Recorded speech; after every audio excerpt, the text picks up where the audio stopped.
Hi అండి. అందరెలా ఉన్నారు? ఈరోజు మన ఛానల్‌లో శ్రీనివాస మంగాపురం గురించి అయితే షేర్ చేసుకుందాము. ఈ వీడియోలో శ్రీనివాస మంగాపురానికి ఏ విధంగా చేరుకోవాలి, దాని యొక్క స్థల పురాణం గురించి, ఇక్కడ స్వామివారు ఏ రూపంలో దర్శనమిస్తున్నారు అనే డీటెయిల్స్ అన్నీ ఈ వీడియోలో అయితే తెలుసుకుందాము. సో, లేట్ చేయకుండా వీడియోలోకైతే వెళ్ళిపోదాము. శ్రీనివాస మంగాపురంలో స్వామివారు కళ్యాణ వెంకటేశ్వర స్వామిగా అయితే పూజలైతే అందుకుంటున్నారు. సో, మనము శ్రీనివాస మంగాపురానికి ఎలా చేరుకోవాలో తెలుసుకుందాము. తిరుపతికి కేవలం 12 కిలోమీటర్ డిస్టెన్స్‌లోనే ఉంటుంది ఈ శ్రీనివాస మంగాపురం. సో, నార్మల్‌గా అయితే మనకు ఆర్టీసీ బస్సులు అవైలబుల్‌లో ఉంటాయి.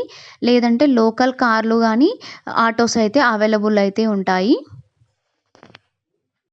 రైల్వే స్టేషన్ నుంచి శ్రీనివాస మంగాపురం వచ్చేసి 15 కిలోమీటర్ డిస్టెన్స్‌లో అయితే ఉంటుంది.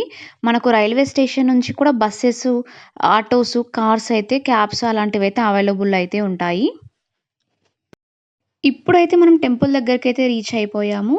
ఇదే అన్నమాట కళ్యాణ వెంకటేశ్వర ఆలయము లేదా శ్రీనివాస మంగాపురం అని అంటారు.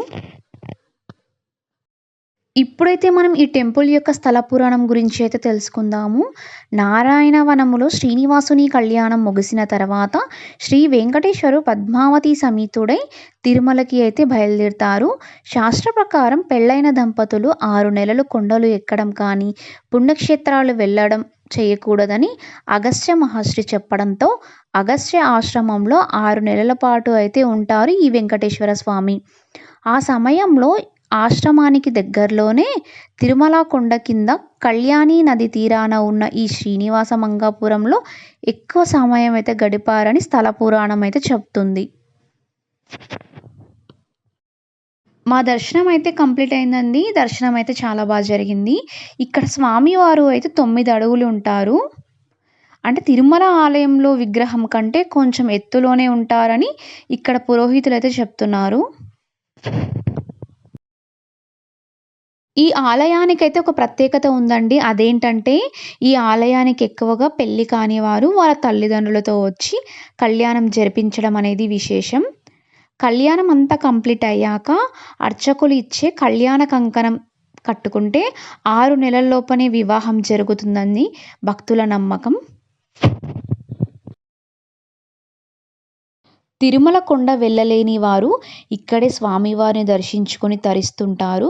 ప్రతిరోజు తిరుమలలో శ్రీవారికి నిర్వహించే అన్ని రకాల ఆర్జిత సేవలు ఇక్కడ కూడా నిర్వహిస్తారు.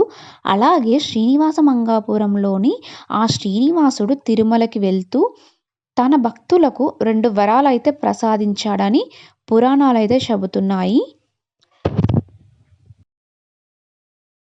మొదటి వరం వచ్చేసి తన దర్శనం కోసం తిరుమల కొండకు రాలేని భక్తులు శ్రీనివాస మంగాపురంలో అర్చావతార స్వరూపంలో దర్శన భాగ్యం కల్పిస్తానని చెప్పారు.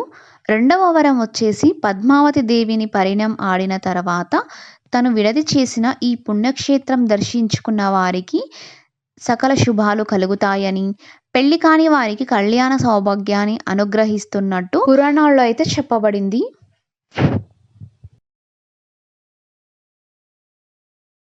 ఈ వీడియో అయితే ఇంతేనండి. ఈ వీడియో ఎలా అనిపించిందో కింద కామెంట్ సెక్షన్‌లో అయితే చెప్పండి.